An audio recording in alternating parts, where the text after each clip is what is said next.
We're breaking down barriers, answering the call. Voices of the silenced echo through the night. We shine the light on truth, making wrongs right. Justice, watch, we see it clear. Overviewing the system, no need to fear. Breaking down the laws, talking truth all day. On justice, watch, show we pave the way. From the court to the street, every voice counts. We're digging through the noise, making sense of doubt. With courage in our hearts and fire in our eyes, we seek the hidden truths and expose the lies. Justice, watch, we see it clear. Overviewing the system, no need to fear. Breaking down the laws, talking truth all day. On justice, watch, show we pave the way.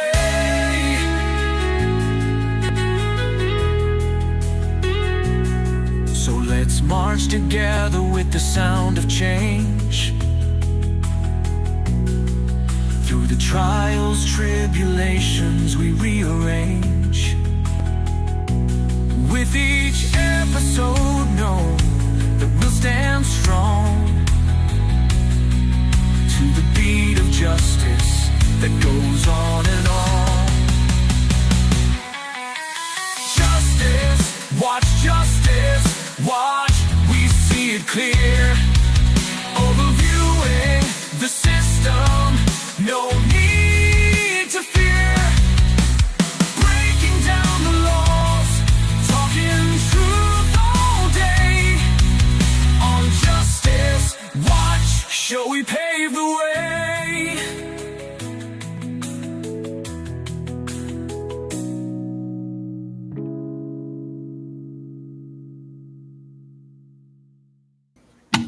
All right, everybody, welcome to episode 27 of Justice Watch Live, the official podcast for Justice is a Process. And tonight we are going to be covering the Naziah Harris preliminary hearing that went on last week. We're going to be breaking it down now. We may have to do this in 2 episodes because there was a lot. It was 4 days. But we're going to be trying to break it down, talk about it, and talk about what we found out and what were questions answered as to what happened to this young lady.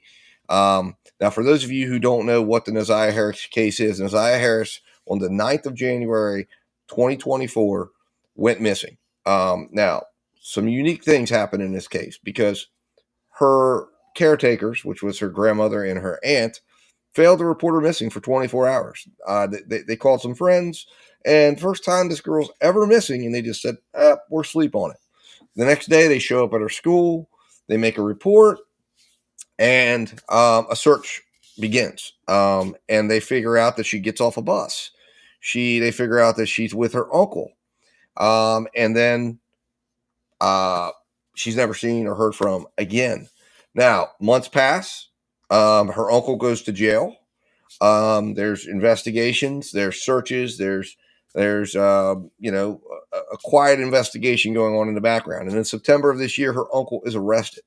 And this is her uncle by marriage, is arrested. And it's uncovered that she was in a relationship with her uncle, that she was pregnant by her uncle. At least this is what comes out in his hearing. And he is bound over for a preliminary hearing, which is what we got to see. They've never recovered a body. So this is a case how they have no body. They have some clothes. They have some blood. And it's a mystery of what happened. Now, it's not really a mystery after you watch this hearing, though. And that's what we're going to talk about. And we're going to take it witness by witness. We're going to break it down, and we're going to discuss it. So that's the background here. I apologize for coming in late here. I got a couple of, I've got the kids here. And so if you hear some background noises, I do apologize. It's just the nature of being a dad and trying to also do this at the same time. So with that said, that is the background. That's what happened. And I agree, Cold Lemonade. I absolutely agree. It is funny how they went to the school before the police. To me, if one of my children didn't come home, I am not sleeping on. In fact, I'm not even sleeping, right? The fact that they could sleep and they were just comfortable. And then you hear in the testimony from this past week, the aunt says, "Oh, this is the first time this has ever happened." But they're not concerned because I think there's more to the story. And I think there's more to what everybody knew. And I think that there's other people right now that need to be held accountable. Thank you, Court. So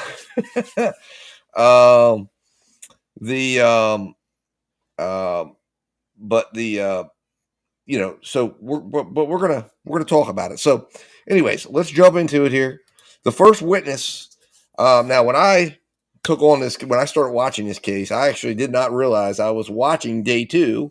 I did not realize they already had a day 1, and I didn't realize that the station I was watching was broadcasting the afternoon session. So when I first saw this case, I'm like, man, holy cow, this case seems light on details, light on facts. And I was like, what the heck's going on? But it turns out there was a day of, or at least an hour of preliminary hearing that began in 2024. I believe it was the end of November when this hearing took place. But this individual here, we introduced Cordell Wright. Who is Cordell Wright? Where he goes by the nickname King, and he is actually a quite important guy in this story. And we're going to get into how important he is because he is the last known person besides Jarvis Butts to have seen Naziah Harris alive. So now Cordell is a business associate of Jarvis. They were running a garage together in January of 2024 when all of this went down. And that he was on it. Now Cordell, and this becomes kind of a corroborating piece of evidence to another witness's testimony, but he was on a tether, basically meaning he was on a home confinement. He had an ankle monitor, and he had a curfew, and that becomes significant. So when he testifies, he says, yes, he was on a tether from March 14, 2023 to March 28, 2024. He tells the court that the witness first met Butts while he was working at Frank's auto shop. And he says that they ended up co-owning the shop that they were at, that some of these witnesses see Naziah Harris that he was working at the day that all of this went down. He testifies that he did observe Jarvis Butts with his kids, the sons, the daughters, the nieces at Frank's Auto Body. And then there was a jail call. Okay. And we're going to play that jail call. Give me a moment here. Let me get it in. Give me a moment here. So we're going to play that up. Let me cue it up. Make sure we got it queued up here. Is that it right there? Yes, it is. All right, cool. And he is recorded because Jarvis, when he gets jailed, Jarvis ends up going to jail in February. This is after all this happened. And Jarvis, as soon as he gets in jail, he calls his good friend Cordell because he needs Cordell to do something for him. And that is, he needs him to get a cell phone that Jarvis has left in one of his various women that he sees car. And that cell phone has all sorts of incriminating stuff on it. And he is trying to get Cordell to get this phone. And this becomes a big part of this hearing, but here's the phone call and him describing this. The day before Valentine's Day, so like February 13th. February 13th, and is that of 2024? Yes. Okay. All right, and at that time, were you presented with a jail call? Yes. Okay. And who was that jail call with? Jarvis. Okay. And who was he talking to? Me. All right. And what was the topic of that jail call? He called to ask would I receive a cell phone out of a truck for him. And were you familiar with what truck he was asking you to get it from? Yes. What truck was that? It was a Z71 Chevy Suburban. And did you know who that truck belonged to? Yeah, his baby mom or somebody he was dealing with. Okay. And do you recall listening to that jail call? Yeah, I recall. Okay.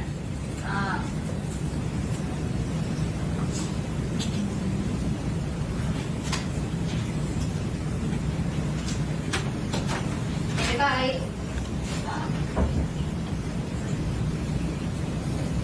I would move to admit the jail call from, I believe it's February 8th, 2024, between Mr. Wright and Mr. Jarvis Butts. Any objection? No objection. What's the exhibit number on that? Sorry, that's exhibit number 1.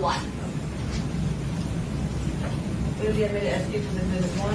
Thank you, Judge. And may I publish? Yes, I gave you photos. Thank you, Judge. So this is the jail call. We're going to hear this here. This is Jarvis, and this is Cordell talking about the cell phone. Some of these are a little hard to hear, but that's what this is going to be about here. And for the record, I am playing people's exhibit 1. That's it. This is a one-time free 3-minute call from an inmate at Wade County Jail. Your phone does not accept collect calls. This call has been provided by Helmet as a courtesy for friends and family. You cannot receive additional calls from this entity until you call prepaid call. We can take your credit or debit card information over the phone and connect you immediately back to your phone. This call is subject to recording and monitoring. Press 1 to accept all communications from this. Thank you for using Helmet. My guy, what's up, man? Not shit, man. What's happening? Nah, shit, man. How you feeling? My bad, I missed your call. I was working like a motherfucker. I figured they said you was up there banging, said something banging. Yeah, you know it. What's up, my nigga? Who is that, huh? What's up, boy? You know it. And shit. Man, I'm calling, man. These bitches, they put my money on my motherfucking books, bro. Oh, yeah, take a minute for them to put that shit on there. Even if you walk in with it, man, they be playing it crazy. Yeah, man. I swear to God. They do that machine and shit. You show you straight, you need something. I mean, I'm going to give you a couple dollars for that, baby. Yeah, I had some money on my books, nigga. I came in with money. Oh, yeah. Yeah, so they put this shit on my hookup. I was looking under the tablets. I didn't come up $0. That's some bullshit. That shit crazy. Yeah. How is it, though? Man, that's some bullshit. I'm really going to be quarantined on this whole shit, bro. Oh, yeah, they got you on that quarantine club for how long? 3 days? I don't know how long, nigga. Shit, I'm about to be the only one in this bitch on my part. You say, what happened? I said, shit, I'm about to be the only one. Remember me and young up in this motherfucker, we want these boys up in this bitch. Okay. Yeah, so. What you need? Huh? No, I was asking what that customer needs. Man, listen. You straight? Yeah, good, my nigga. Huh? So yeah, I'm good, oh, shit, yeah. You got a passion number, right? Yeah. So, Dig, I'm gonna need you to call her one day, nigga, and get that truck up there, nigga. Get my phone up there back seat, bro. Oh, man. All right. Well, I'm going to get the truck up there. What will tell her? Tell her you fuck around and lost your car up there, too, when we was moving the radio on the seat. Now, You have 1 minute remaining for this call. reach behind that back seat. Where? Yeah. So you reach behind that back seat, bro. The box right there. Straight behind the middle of that back seat, bro. Okay, under it or in the back or in the back In thing? the back, right in the back of the seat, bro. Okay. On the second row. You know you took the key You took the key to the gate. It's the same key. I don't got that key to it. And you do, it's the same key to the lock at the door. Oh, okay. I didn't know that. All right. Yeah, it's the same key. But I thought Now, you know I got to. I'll put the money on the phone later, man. When I get around, baby, I will put the credit card. You? I thought you put him on that. I told my wife and have her bring it up to you. No, I don't need it though. If you said the same one, I got it. So I don't need it right now anyway. Just when I get the scrap out of there. Okay.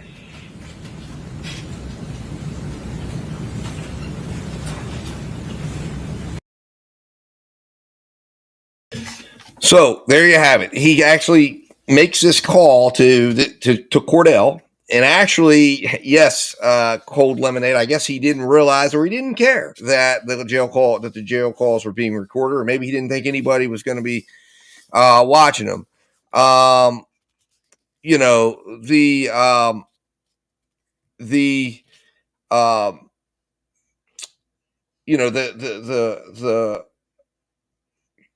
situation from here, and again, that cell phone becomes extremely important because of messages we're going to hear later on. So we move on to the rest of the testimony here from that day. So he tells the court that they were working on a Jaguar, a red Jaguar, this red Jaguar, and this becomes significant. So all these things that we're talking about here, and this is why they put him on first, are significant to understanding other witnesses who were eyewitnesses to seeing Neziah with Jarvis that day. And he says that, and let me take this off for you guys so you can see the deal here. So he says that they go and pick up this, or they work on this Jaguar. And he tells them that they're driving down the road because they had to go pick up some auto parts or from somewhere. And he says they encounter Neziah on the road walking, and he says, "Hey, Jarvis kind of flags her down and says, 'Hey, that's my niece,' and picks her up." So this is the next clip we're going to watch because this is very important. We're not going to watch these entire testimonies. By the way, you can find the entire testimonies from this hearing, everything that we're discussing. You can find it on the channel. It's linked in the description under testimonies. You can go back and watch each and every one of these individual testimonies that we're going to talk about, and that we're going to get into. Also, what you may have seen, new edition for 2025, all channel members will be getting, as we're covering trials. If it's a featured trial, and we're going to try to do it on every time we're featuring or digging deep into a case, you will be getting, in addition, when these videos go up and we're putting up the individual testimonies, you'll be getting a sheet just like this that will be available in the community page for you to be able to see and have. And it's kind of a cheat sheet to watch and understand. It's a little bit of a bigger deep dive into the testimony. So you have the highlighted points. And that way, when you're going back through and you're watching the case, if you screen grab these or print them out, you can, or download them, you can have these as you're watching the case. But so let's get into this description here. And remember, when you're watching this is the moment of abduction. This is the moment that she was abducted. Now, of course, Cordell doesn't know this. He thinks he's just picking up his niece, of course, and he keeps her with him. This is why it's going to be significant when we tie all this together and we talk about what I think happened, which I think the judge agrees with what I think happened, that this was not a situation where he was planning to kill this girl and he was planning to take her life. He was planning to take a life, but it wasn't hers. It was a life inside of her that he knew he had to get taken care of because he knew he was going to be going to jail, and he knew she could not give birth to that child because that would then basically be proof that he was having an inappropriate relationship with her. But we'll get to that. But I want you to understand that's where I think he was going with this. So he picks her up. That's why he's not hiding it. And I also believe there was that there were other people complicit in knowing what they were about to do or attempt to do. Hence, why they were not in a panic, why they weren't calling the school, why they weren't taking the actions. And then, of course, when she doesn't show up and Jarvis goes AWOL and he's not answering his phone and she never comes around, Grandma's got to go to the school and say, "All right, well, we better go report it to the school." And they're doing that because they want to deflect away from them. And they want to be like, hey, did something happen to her at the school? Was she abducted? Because I think they have an idea of what happened, but they're not able to prove it. But anyways, let me pull this up here. All right. So let me pull up this clip here. And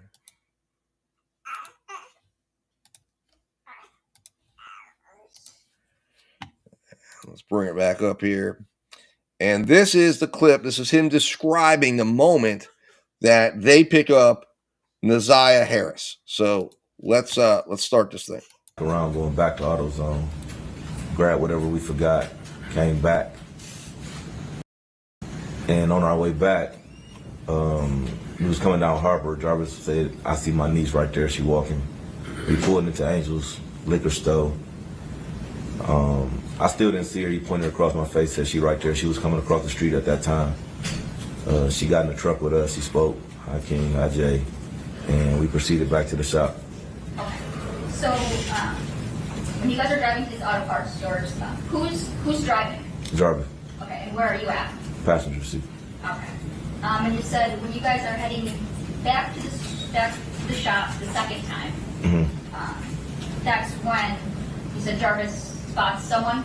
Yes, Who does he say that he spots? his niece. His niece, okay. And do you recognize his niece? Yes, when I see her, when he pointed her out to me, yes, I recognize her walking across the street. Okay. And so you guys pull over.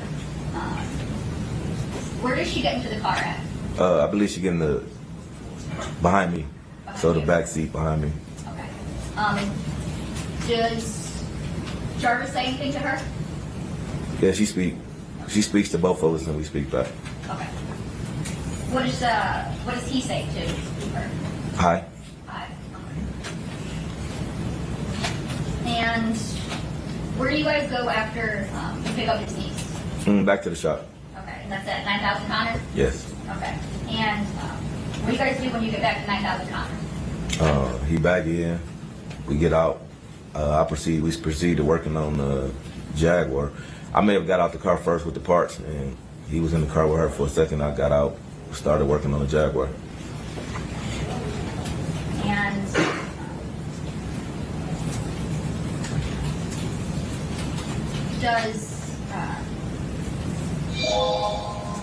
what happens next? What do you guys do? I believe she get out, get into the front seat, reposition herself to the front seat of his truck. It was colder that day. I believe she started the truck. We started working on the Jaguar, putting the parts back on. It took a little minute. Like I said, it was a difficult job, so it took a while.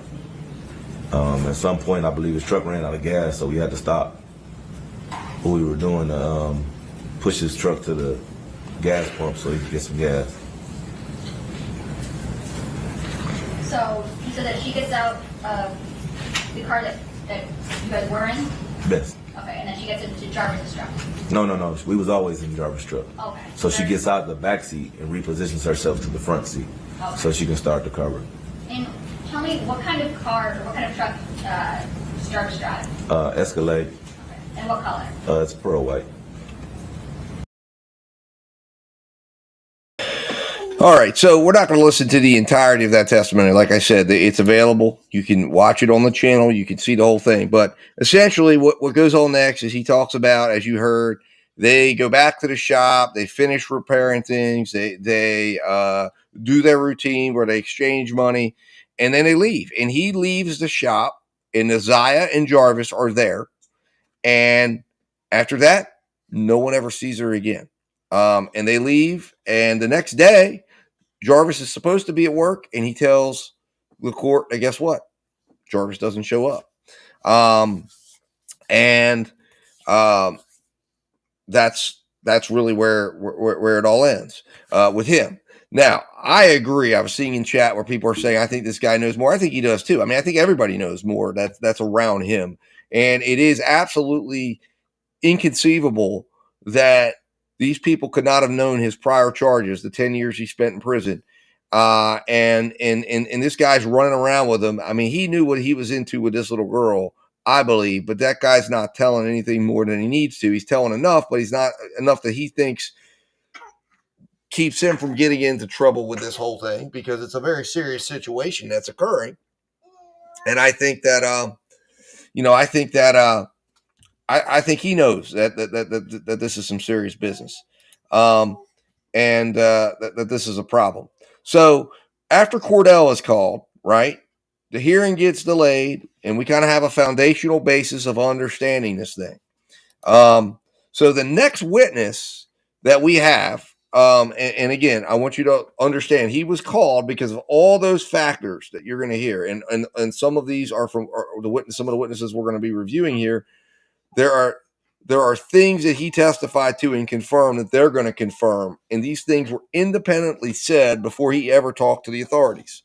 So that's why it makes them corroborated statements in terms of what he says happened, and the fact that he himself is telling everyone that Naziah was with them. Now, the next witness is the grandma. Now, the grandma is absolutely jaw-dropping. If you haven't watched this testimony, you need to. First of all, the first thing it's going to tell you is there's not a tear shed. Not a tear shed. She doesn't cry. She's not upset. And this is a granddaughter that's been missing now for over a year. And this woman sheds no emotion. Zero emotion. Of course, this is also the same woman who slept not knowing where this young lady was and didn't bother to report to the police, didn't bother to go out. It is some really egregious testimony here when you watch this. But she basically, gets into the, when she gets on the stand, she testifies about how Naziah came to be in her, or came to be living with her, that she adopted Naziah. She talks about a morning routine. And by the way, there's a tape out there. There's a live. I believe it's Neek at Night. You guys got to go watch it. She has up here the routine in the morning. It's unbelievable. This woman is cursing out all those kids that before they end up in their prayer circle that you hear this lady describe. She's cursing these kids out left and right. And then they get in the prayer circle, and then there's more cursing. And it's because they don't have socks and they don't have this. And it's like, hey, look, these are kids, man. That's I have four sons. And when we're in the morning trying to get out the door, yeah, it's a little hectic. It's a little crazy. But for her to be cursing the kids out the way I saw on that, it just tells you this is not somebody with love in her heart. And it's funny to see that that's what you're doing before you're praying, and then you're turning and doing it after you're praying, and you're like, what gives here? I mean, this is craziness. But anyways, she talks about the routine. She gets the children up at 6 a.m. She gets them dressed. By 7:15, they're saying prayers and they're getting into the car. Apparently, Naziah attended the J. Clark Preparatory Academy in Detroit. Says she was a good student. She also says that Jarvis Butts is the father of Shannon's children. 5 children this lady has with this guy, this predator. So guy's in jail for 10 years. And I'm like, how is she having 5 children with this guy? I mean, it's unbelievable, because he was in jail for 10 years and then he gets out. I guess he just starts popping children out like left and right. I mean, and you got to think this lady had to know his history. So you're going to have children with somebody with that type of a history. Unbelievable. But of course, there's also other charges. And it's my understanding that this man has done things even with his own children that are absolutely disturbing. So this guy is disturbing at another level when you get into this case. So basically she talks about that she drops him off at the house, or not that she drops her off at the school. She confirms the clothing that is later found, the jacket, the sweatshirt, the shoes, all these are found in the woods later. She confirms all of those items were hers, that all of those were what she was wearing the day that she went missing. And it's significant here because that stops the clock. We know she didn't have an overnight bag.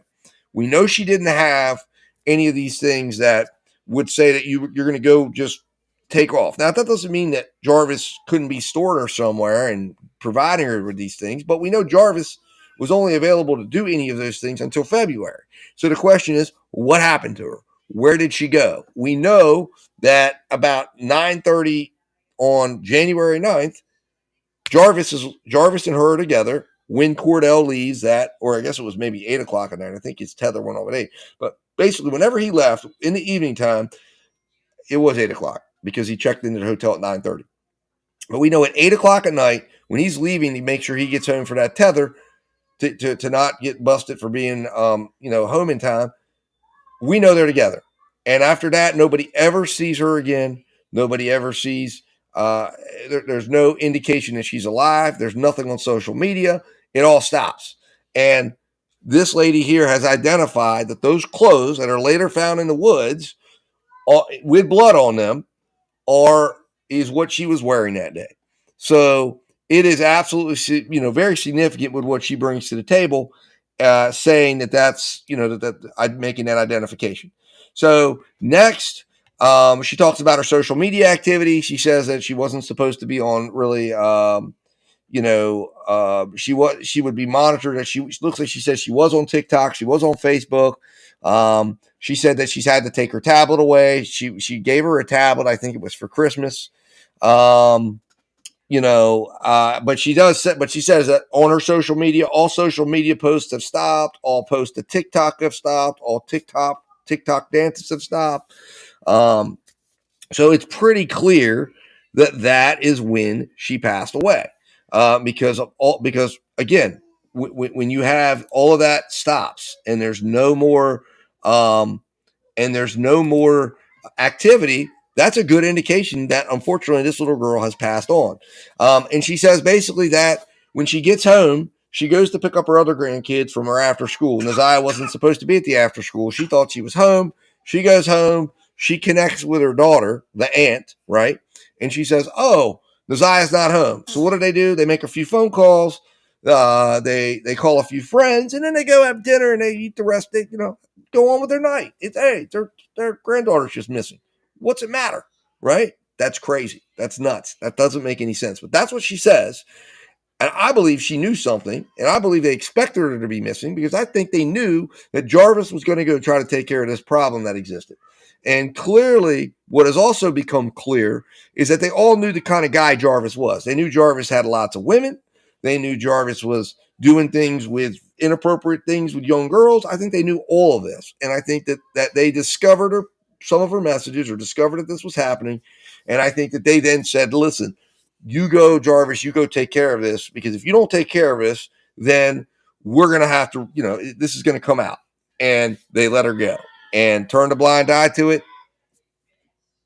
Obviously, when you're 5.5 months pregnant and you're trying to do something at home, I don't think it's going to go well. Whatever he didn't go well. I believe she bled out. I believe that he then had to do whatever it was that he did with the body. Why the body's not been found, why they haven't been able to do it, I don't know. It is absolutely, to me, very concerning that that's the case. I wouldn't think of him as being somebody who would be capable, as Cody Thompson was saying in there. You just don't make bodies disappear. I agree. It reminds me of the Ole Miss case where there's the student, the young man that was disappeared down there. But something is off. Something happened. Now, here's the thing. It's only been a year, and they could still find something. Her body could still be found. But right now, it hasn't been. And right now, that's going to be a problem that's going to carry this case through until they don't have a body. As they're trying to go through this, it's going to be a problem. But this is the evidence, to me, strong evidence that she has passed on. So the next witness that comes on after the grandma comes on, it's the aunt, Shannon. And she comes in and she testifies that she testifies that she knew, that obviously that Jarvis and her were involved. She had 5 kids with Jarvis. She testifies that she was at home all day. She testifies that she saw her go to school. She, again, identifies the clothes. She identifies what she was wearing that morning, and she says, yes, that's exactly what she's wearing. She says that she went on, and at one point, and I guess when Neziah came up missing, she says that she goes into the tablet, looks at Instagram, and sees 2 Instagram messages that were of an inappropriate nature, which prompts her to then call Jarvis and say, what is going on? And he never answers. And she doesn't hear from him again until I think it's the next day or the day after. And she says that, again, this didn't alarm her. She doesn't go down to Jarvis's shop. She doesn't go look for her. She just goes on with her night, stays in, takes care of her other kids. Grandma doesn't worry about it. Aunt doesn't worry about it, even though they're responsible for caretaking this young lady. And she says, it is what it is. Now, she, in my opinion, I think she figured this stuff out well before the 9th of January. I think she was obviously probably not happy with her niece, and I don't think she cared much for her niece, and I don't think she cared that her niece didn't come back, because I think, in this case, her niece was messing with her man. So can you imagine how this lady had to feel? And that's why you're not seeing tears. Again, this lady gets on the stand, not one tear shed for her missing niece, not one bit of emotion, not one bit of love, nothing. Now, if you go back and you watch Nick at Night, and you go back and you watch the video that she put on there, you will understand the household that this young lady was coming up in. There isn't a lot of love in that household, in my opinion, from what I saw in that video. And that is one video and one snippet, but it was actually the aunt who was taking that video live on her Instagram, showing the world what type of house they lived in, as everybody is screaming and hollering at these children. So I believe 100% that she knew that what was happening with this child. And I just feel like, to me, that's what was happening. Now, the next witness, these were the two witnesses that come on in the morning, right? They've established that her social media stopped. They've identified what she was wearing, and all this becomes significant because it ties in the next witnesses that come on talking about the physical evidence. We have Derek Wolf. Derek Wolf is the guy at the school district, and we can kind of roll through some of these because some of these guys were just brought in for little pieces of the puzzle. He comes in. He's the one who interviews the grandma, and he says that they checked the bus route. They went and found the bus. They saw that she got off the bus. They had camera of her getting on. He speaks to two students, but doesn't do much else. He's about to retire, and he passes the case on. So he passes it on to a colleague and moves on. But what he is able to bring to the picture is he's able to establish that she did get on the bus and that she did get off the bus. And he says, okay, that's able to be established. Pictures are introduced. Exhibits are introduced for he was brought in for that purpose. Now, the next person that comes on, and again, some of these names I might not have completely correct, but I believe her name's Margaret Lavalo. Now, she's from the Wayne County Medical Examiner's Office. She comes on because she was part of the search team, and she talks about the finding the clothing and shoes in the woods. And what she basically says, she doesn't really do any testing of this. She just comes in. She talks about collecting them. Now, it's established by the defense that obviously there were other people that found them. It wasn't her. So she can only talk about what she did to secure these items. But these items are very important because blood and DNA is later found on these, including the defendant's DNA is found on these later on. But we'll get to that. So they come in. She talks about that. She establishes these items were found. The sweatshirt, the shoes, the jacket, all these items that are found in the woods. And these are found in, I believe it was March. Do we have a date in here? It'll be in another section, but it was found because there's an agent that actually did the finding, and he talks about finding them and then securing them until this lady arrives. But it was March 14th of 2024 when these were found, because they were doing a search party by the Rouge River, and they find these things in the river.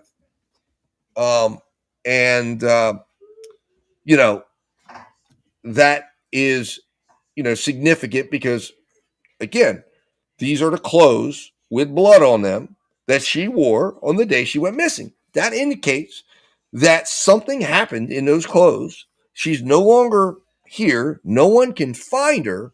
So this is strong evidence that she has passed away. And that's what the significance of this is, or some of the significance of what this is, in addition to the DNA evidence that is found on those items linking the defendant to the case. So here is the next witness that comes on. And again, I'm not 100% certain. If I have some of these names wrong, I apologize. But we have Tiana Butts. She is Jarvis. Jarvis Butts is her brother. And now this is where some of what King testified to comes in, because she testifies that she was at the garage getting the car or getting her car checked out by Jarvis. And she says she observes a little girl getting in and out of the white Cadillac and Escalade that Jarvis was driving around. And she says she later identifies her as Naziah. She says she sees her walk into a gas station. You know, and you know, she says she was there, and this is the 9th. Again, this is the same time Cordell is saying that he was with her. She says later on, Cordell tells her that is who was with them, that is who she observed in the garage. Says yes, Jarvis, or that's who was with Jarvis Butts. She goes and contacts the police later on when they find out about this. So the next witness that comes on, this is the aunt of one of Cordell's sons who was working. She had a red Jaguar that needed to be worked on. And they actually go to her house to drop this Jaguar off, and they bring Naziah with them. And she identifies that Naziah's with them. So here we have Naziah now going across town. And what she says is she says Cordell was concerned about getting back to the shop after making this drop off. Says they come in the white Escalade, that she's concerned because he needs to get back to the shop and get things squared away for the day, because he's got to get back for his tether. Again, corroborating this lady's statement that says she saw Naziah, that Naziah sits in her living room and that they're together. Now, this to me is important because it tells you that if this guy was planning at that time to kill her, he's not going to be bringing her all over town. He was planning. He thought, again, he was going to be doing something to take care of that pregnancy. That's what I believe. And of course, whatever he did not go well, obviously, because she's not here anymore. So, Cindy, there's some people that have, and I'm going to address this right now. There are some people, because this has been coming out for a lot of people have been asking this. There's a lot of speculation. My understanding is, from my research, it's that he was in jail due to a parole violation, and that he will be getting out sometime this fall. Now, others have said it was the parole violation was in relationship to a domestic violence situation. There's some that have said he's involved in another case of unaliving. I don't know 100%. I've been trying to figure that out. It has not been reported in any of the media coverage that has come out in regards to his testimony. Nobody has said, but I believe it is a parole violation. That is what I believe he is in for. So we move on. They call another witness. This one, you got to watch this lady to believe her testimony. Okay. This is his fiance. Okay. This is, and I'm not sure if I have her name right, but, her name is, I believe, Dorencia Johnson. And she basically says that Jarvis used her car on the 9th, on the 9th of January, that he came, picked up her car, and was using her car. And then I think he used it at another time as well. So borrowed her car twice in January. First time on January 9th. Explains that he picks the car up around 9 p.m. and returns it the next morning. Now, there's a significant factor here because she doesn't see Naziah with him. She does not see Naziah with him at that time. So that's very significant. So the question is, what happened? Did whatever he did, was it done already by 9 o'clock? Because we know at 8 o'clock or a little before 8, like 7:45, we know that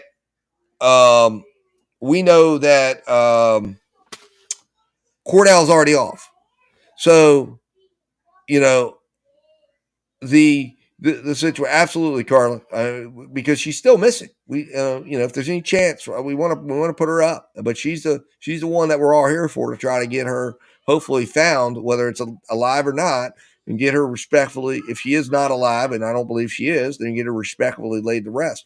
But the point is here is that at 9 o'clock, something may have already happened. Now, I don't know, maybe not. But the question is, why is he borrowing her car? Why did he need to borrow her car at that time? And I don't know. Now, Naziah could have been back at the shop, and he could have just gone over, picked up the car, come back, picked her up. But we know he checks into the Park Crest Hotel at 9:30. So, and we know that at the hotel, there is no signs of anything happening. So we have to assume that whatever happened somewhere else. You know,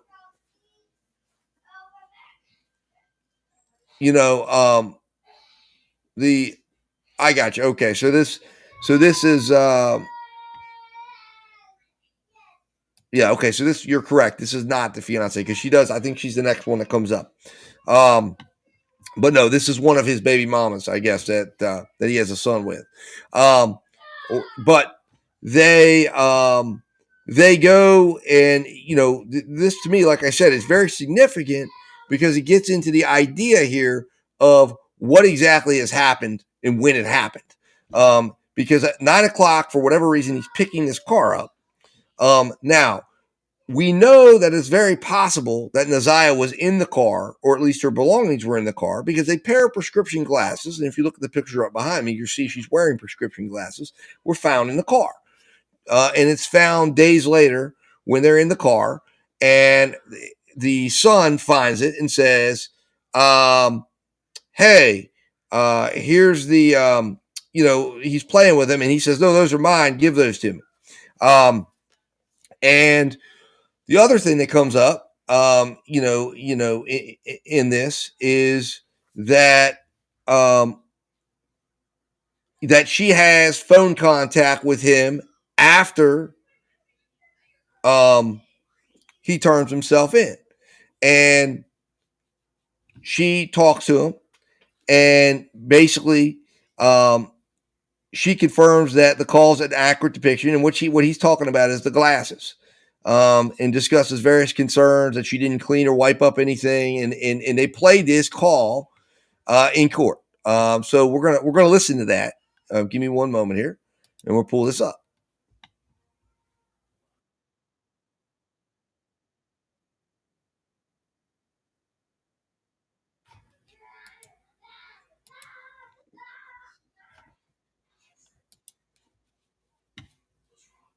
All right.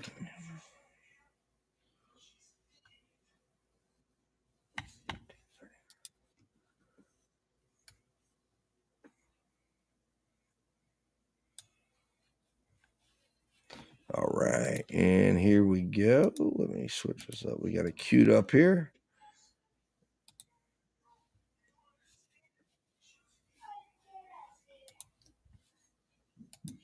All right, cue this up, and let me get this shared here. Okay, make sure we're sharing the right one, and there we are. All right, so here we go. Let me turn this on here, and here is the testimony or the phone call. Wayne County Jail. This call is subject to recording and monitoring. The inmate has requested that you pay for this call. If you don't wish to talk, hang up now. Thank you for using Tell Me.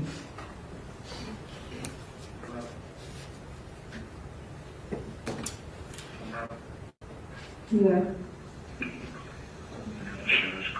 Anyway, I got one more for you to do. 313-207-2195.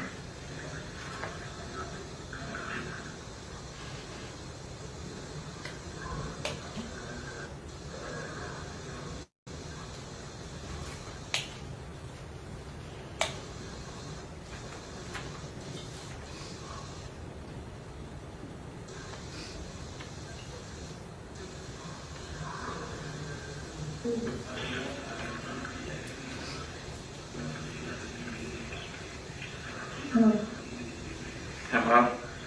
What is it? 207. 219.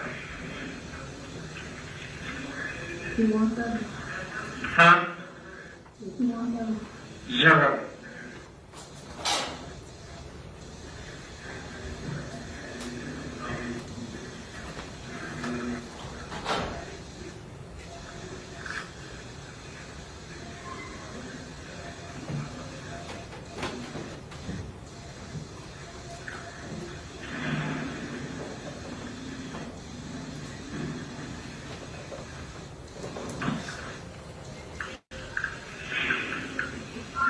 Hello? Hello? Hello? Yeah, can you hear me? Yeah. Alright, well, I don't know what the fuck going on, man, but yeah, they done did everybody shit. You said what? I said, I don't know what the fuck going on, but they done did everybody shit. Everybody shit. You on everybody house? They come to my shit? I don't know.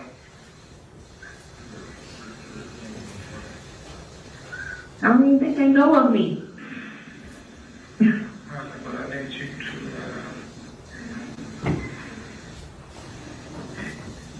anything that I had, anything that I touched,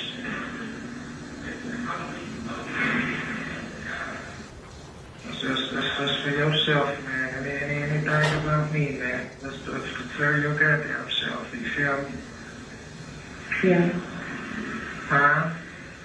Serious. Yeah, so I said, go to mama's house. Go on. Yeah. Go to mama's house, man. Alright.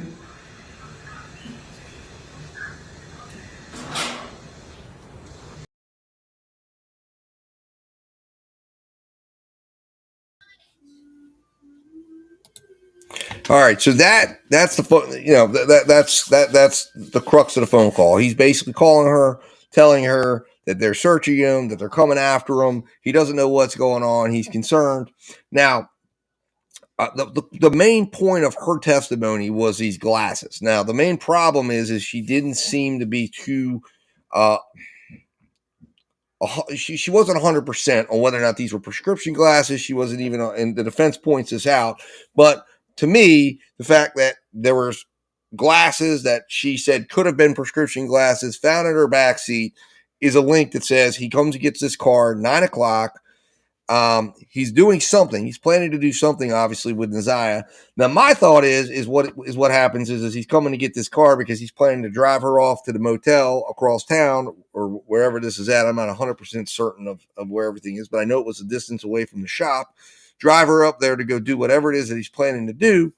And, of course, this whole thing goes off the rails, and then he ends up, proceeding with having to do whatever he did to get rid of this body after it went awry. But the next witness that takes the stand is Tiana Davis. Now she confirmed. This is actually, I had it wrong. This is the one that is his fiance, and she basically says that they've been engaged for or confirms that they've known each other for 4 years, that they've been engaged since 2020, basically for, at that time, for about 4 years. She describes the relationship as saying that they didn't have children together, that he would stay at their house. He didn't live at their house. She mentioned that she drove him to court twice, on January 9th and on February 7th. Says that he was supposed to turn himself in on the 9th, but that he told the court that he had another legal issue in another county that he needed to get taken care of, and they gave him until the February 7th to be ready to turn himself in, and he was told to come back to court and turn himself in there. Now, this is the individual that he left the phone in, and she says that she didn't even know until the police come to her and say, hey, there's a phone in your car, and they search her car. He told her he'd left it back at the house. And she says she was always trying to get in his phone because she always knew he was dealing with other women. And she was trying to, always figure out what was going on. But she says, that,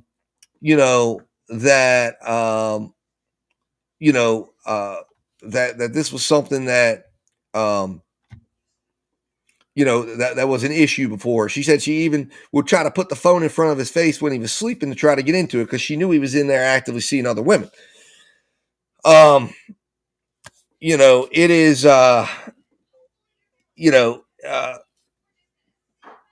like I said, disturbing to me that this woman, knowing who he was, had to have had an idea that he'd been in prison before, that she was associating with him. But this is who this is who at least he identified as his fiance, and they had been together for 4 years. And she drove him to the jail, or drove him to court, where he turned himself in. And of course, he's never been free since that day on February 7th.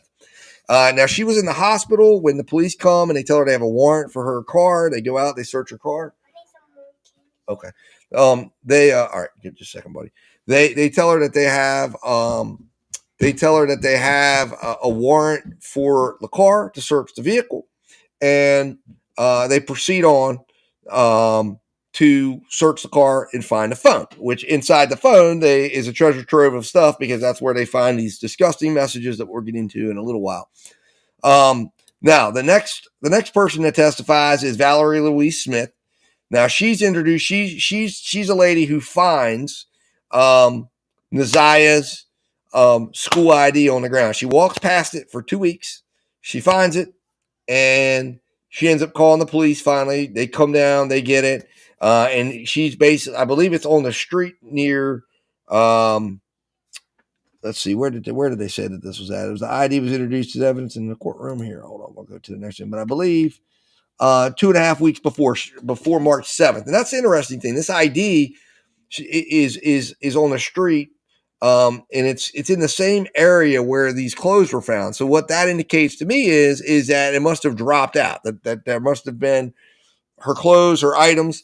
And the question is like, when did things get disposed of, and who did he have helping? Because if that ID gets dropped in March, this guy's in jail on February 7th. So this is a strong evidence that he had helpers. Because how in the world did this get dropped? And she said she noticed it for about 2.5 weeks, but it was well after the time that he would have been in jail. So that's a big deal to me, at least, looking at saying, is there other people that need to be investigated and looked at? So after she testifies, we have this individual here. He's Agent Wyatt Barnes, and he actually is the one who found the Nike shoes, the clothes, and the items that eventually are DNA tested and are found to have blood, and some of the items are found to have Jarvis's DNA on them. So they go over, they show where these things were found. They were found, and he says they were found on the riverbank, or they were searching the riverbank. And it was then when they found this. He said there was a onesie found apparently, and he confirms that there was no significant aging or anything like this. Like it had been something that would have been probably within the last month or two that it had been out there, or maybe even dropped. I mean, this is significant to me, because if this stuff, he kind of made it sound like if something happened to her on January 9th, that whenever they were disposing of this stuff, it was happening recently. And this is in March. So I have a real concern there, because that's telling me that somebody else knows something here, that there's someone else that helped him, who was working with him, who was helping him with this. And we don't know what happened here. We don't know if what happened on the 9th. We don't know if he turns her over to somebody and then they take her, they get rid of her. We don't. My thought is maybe the grandma and the aunt were more involved in this, and they were disposing of things, or there's other people that we don't even know about. But to me, this is evidence again that there was somebody else involved in this, because this guy goes to jail and these things start showing up, and then they say, oh, but there isn't evidence that these things were sitting out there for 2 or 3 months, and yet this guy is in jail on the 7th of February. So if these things look like they were out there fairly recently, within like a 2-week span, he couldn't have been the one to put them out there. And that's going to be a problem when this stuff goes to court, to trial, because these are the things that they could try to use to raise doubt about the state's case. But I think, like I said, we're going to get into other stuff, that there's an overwhelming amount of evidence that he was absolutely involved in this. So the next person that comes on is a cell phone specialist, Melanie O'Rourke. She's a sergeant at the police department, and she basically testifies that she, handled analyzing the phone. She downloads the phone. She downloads mapping, and she gets into showing that he is at the Pike Crest or Park Crest Motel, that he's in the area where this stuff was found. And they're able to see that he was there up until 1:34 a.m. It looks like that he was there between 10:53 and 1:11 a.m. from 10:53 on the 9th to 1:11 a.m. on January 10th. He is at the Park Crest Motel. And she basically gives us the time that whatever happened probably happened during that period of time. Whatever went awry happened during that time. The question is, what did he do after that? Where did he take her? Where did he take the body? We don't know, because as we're going to later find out, when the DNA testing goes, they're testing the mattress pad, the stuff in the bedroom, in that motel room, and there's no signs that there was massive blood. There's no signs that there was any massive amount of blood or struggle or anything in that hotel room.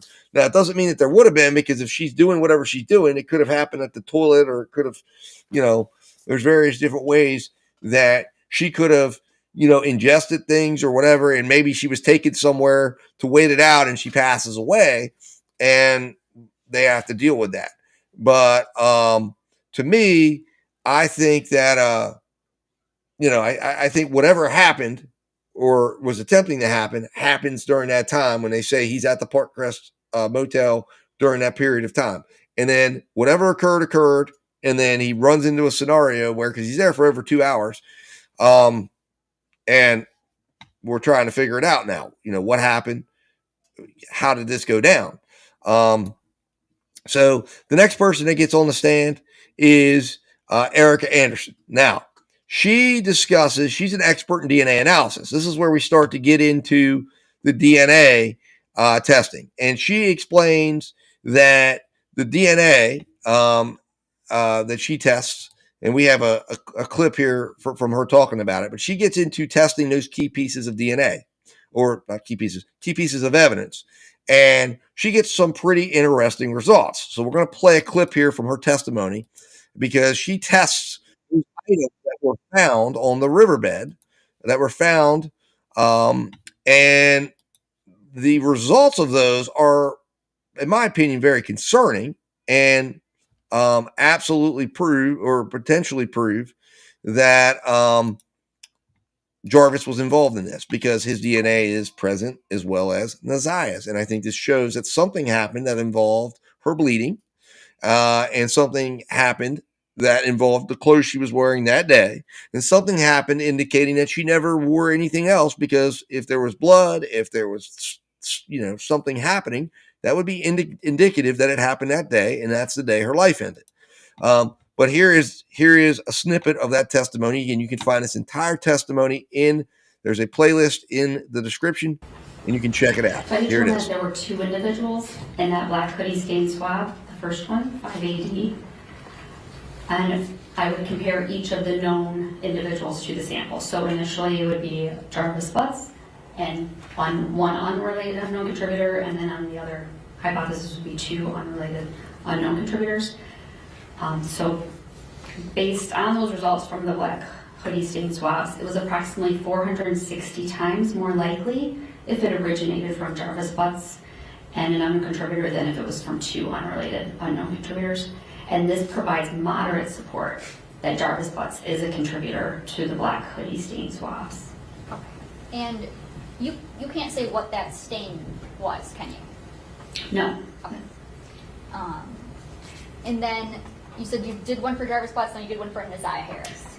Correct. So when comparing Nazia Harris, it's approximately 3.7 million times more likely if it originated from Nazia Harris and 1 unrelated contributor than if it were from 2 unrelated unknown contributors.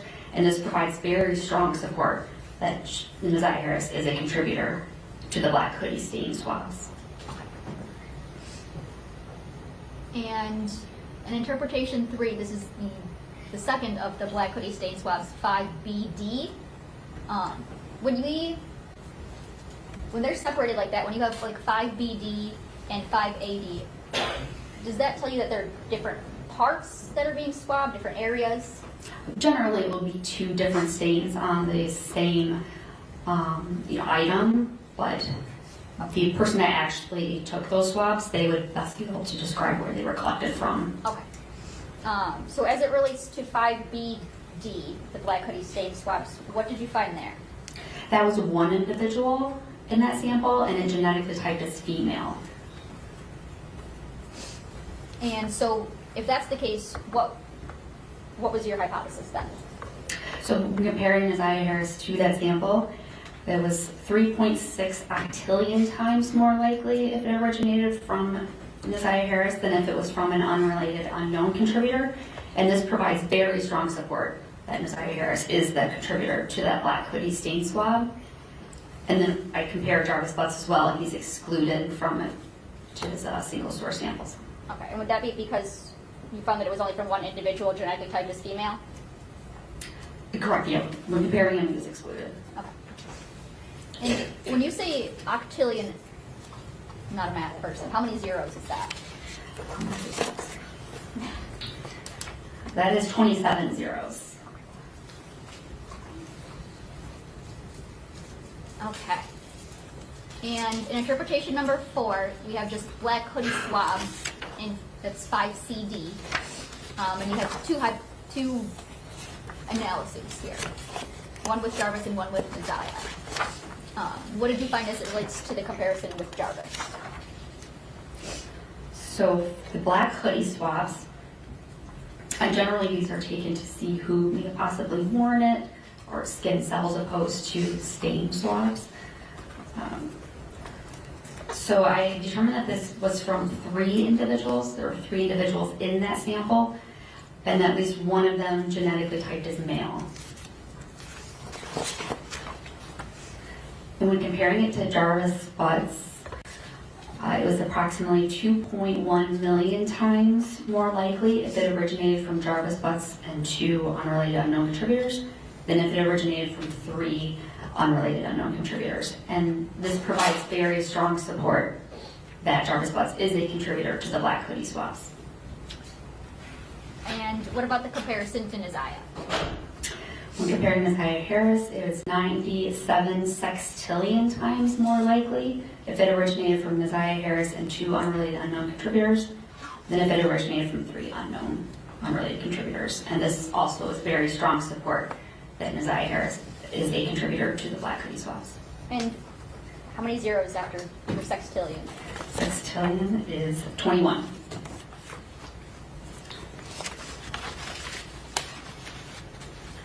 And just for reference, anything over 1 million is considered very strong support. Okay. And your next interpretation is to the pink bodysuit stain swabs. And you performed this assuming that there was 2 individuals. What was your comparison as it relates to Jarvis Butts? When comparing to Jarvis Butts, it was 6.3 times more likely if it originated from Jarvis Butts and 1 unrelated unknown contributor than if it originated from 2 unrelated unknown contributors. And this provides limited support that Jarvis Butts is a contributor to the pink bodysuit stain swabs. Okay. And as it relates to Isaiah Harris? It is approximately 60 septillion times more likely if it originated from Isaiah Harris and 1 unrelated unknown contributor than if it originated from 2 unrelated unknown contributors. And this provides very strong support that Isaiah Harris is a contributor to the pink bodysuit stain. How many zeros in septillion? Septillion is 24.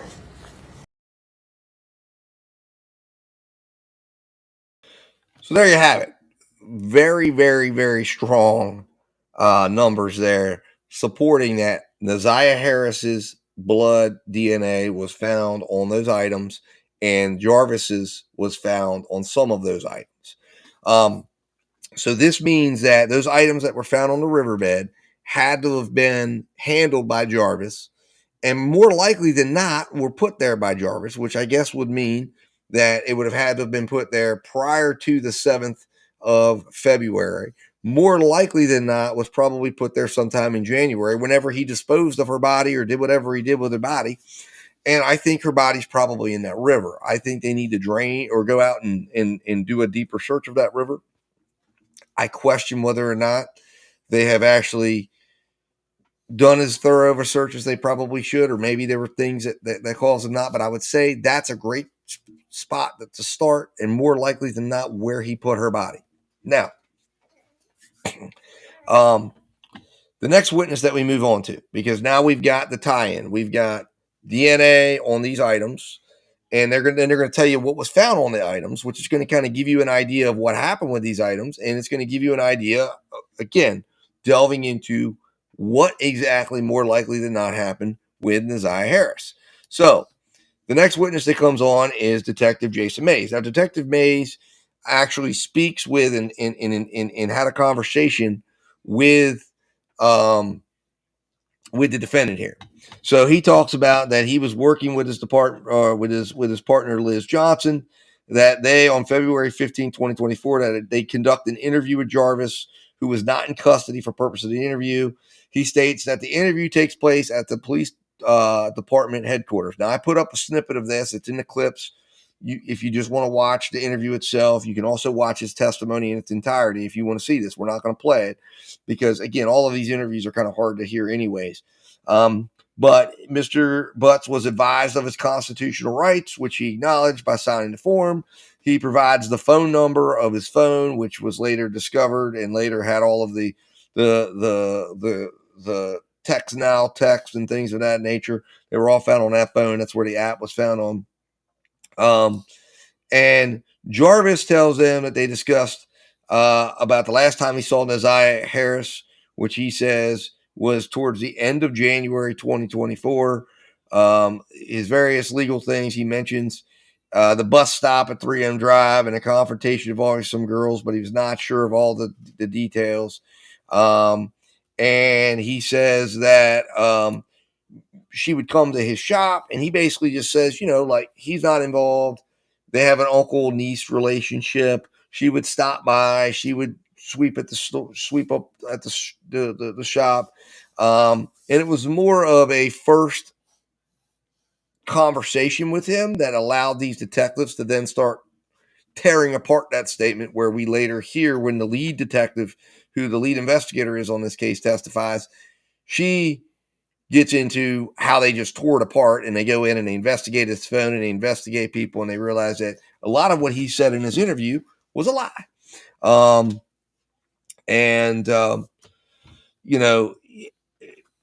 This was not the lead detective on the case. So he, in cross-examination, he did say, listen, I didn't go out and verify these things. I just kind of took the statement from them, passed it on to the people that were in charge.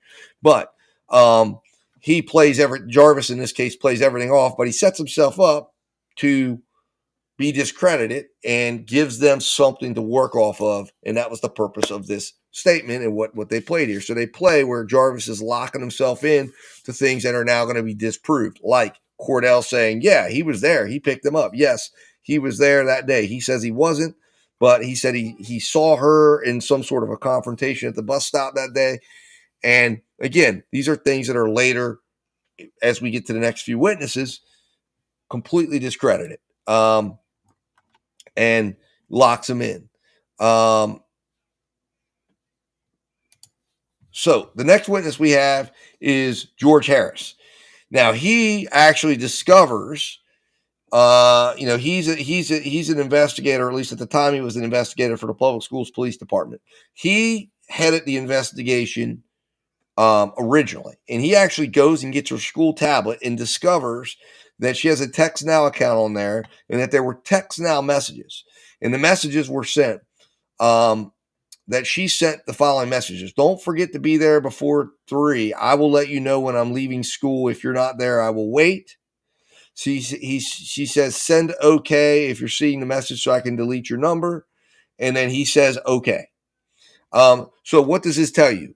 This tells you that there was a plan in place that she knew, and she's text nowing him, and that they had a plan to meet up and do something that day. And that she did not go against her will. She went knowingly. She went openly because they had something that they were going to be doing that day, and there was a purpose for him to pick her up. It also, in my opinion, lends credibility to the idea that probably the grandma, probably the aunt, all knew she was going with Jarvis that day and wasn't coming home, hence why they really didn't get all concerned with calling the police that day, because she was supposed to be doing something with Jarvis to take care of that baby, in my opinion. Now he says that he interviewed teachers, classmates, and lockers were searched, classrooms were searched. They didn't find her. And they said that then he ultimately concludes that she's missing, and he passes this off now to the Detroit Police Department for them to actually begin an investigation in the missing persons unit. And he passes it off and took this basically as far to establish that she's not at the school. She's not hidden in the school. He testified that kids sometimes do that. And he, establishes that that's definitely not the situation here in this. So the next thing that we go into is Antonio Carlisi. Now we're going to play this. This is another one that I have a clip from, because this is important, because we're going to play this really just, because this is an important part, because this is the last known footage. This is the last sighting of this young lady. This is it. This is what the world has of her. Because what you see here, she's never seen on video again that we know of. Now she's seen by others, but this is her after she gets off the bus stop. So we're going to watch this. Let me pull this up here. Give me a moment.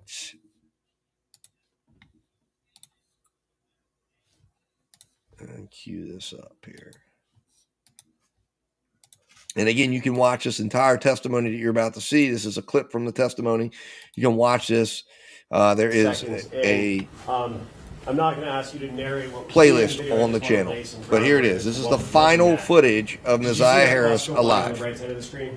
Correct. And where is that bus approximately stopping right now on the screen? That's stopping right approximately at 3 Mile Drive. And Cornwall? Cornwall. Okay. And we're looking at Bedford from this view? Yeah, we're looking eastbound from the house of 4803 towards down Cornwall towards 3 Mile Drive. Okay. Continuing playing from 9 seconds.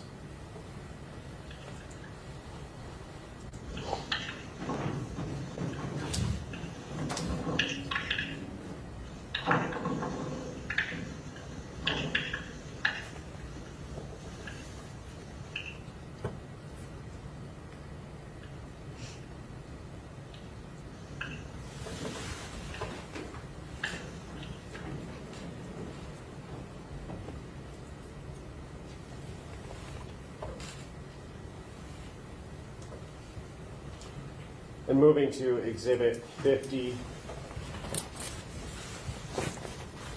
and playing from the beginning.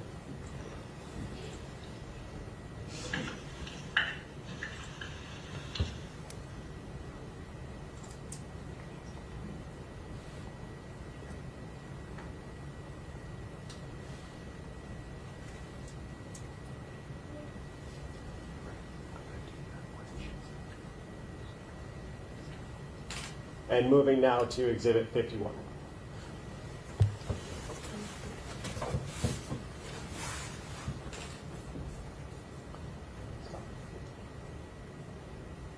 And stopping at 6 seconds. And that is the last known footage of Neziah is there alive. A timestamp on this video that you can see?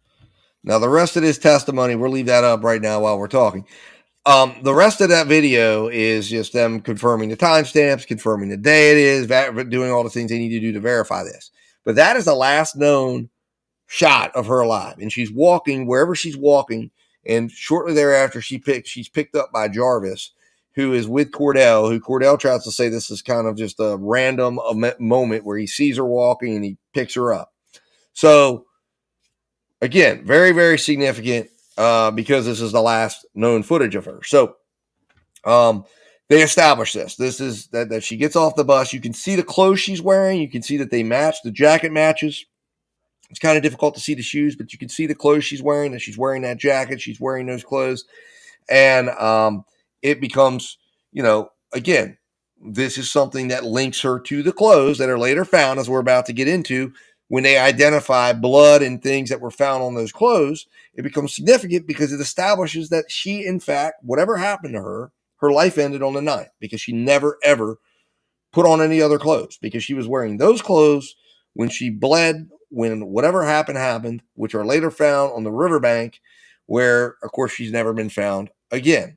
Now, the next witness that is called is basically a lady that she's from a cold case. I actually figured out there was actually 2 witnesses because there was technical difficulties in viewing inside the courtroom. I thought it was one, but they basically call this lady who testifies that she went and retrieved the register at the park motel and confirmed that Jarvis was the one that signed the register. 2, there's another lady that comes on who did his cell phone extraction. Then they call this doctor, this guy, Dr. Reese. And this doctor here, basically, again, I'm not really sure. I mean, I guess he was called in because they really have to establish or try to establish that her death occurred from some sort of involuntary action, that it wasn't natural or something like that. So they call this guy in because he reviews her medical records. He's basically just the guy that was called in. He reviews her medical records and says, I see nothing in the medical records that indicates she had any type of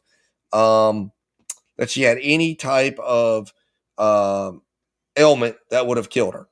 Also, significantly enough, he doesn't see anything in there about a pregnancy either. So it shows you that, she wasn't being taken to the doctor. Nobody had discovered it. Again,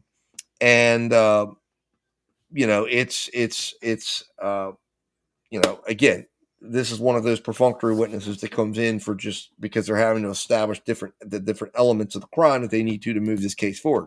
The next person that testifies is Rion Green. Now, this is a significant witness because she testifies, and we're going to just kind of go through piece by piece here as we look at what she comes out. So she explains that she used 3 tests, phenol, hemostix, and hematrace.